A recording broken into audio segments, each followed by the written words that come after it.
How to remove saved login info on Instagram. That's what I will show you in this video. But before we begin, make sure to subscribe to the channel and ring the bell to get notified whenever a new video is uploaded. With that said, let's get started.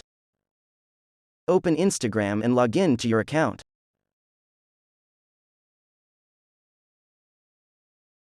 Once you do that, click on the profile icon at the bottom right of the screen.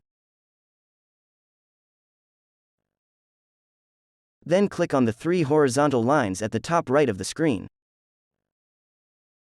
And click on Settings. Here you want to click on Security. And here click on Saved Login Info from the Login Security section. Now you want to turn the Saved Login toggle off. A confirmation box will appear. Click Remove to confirm. And that's it. That's how to remove saved login info on Instagram. If you have any questions, please leave them in the comment section down below. With that said, see you in the next video.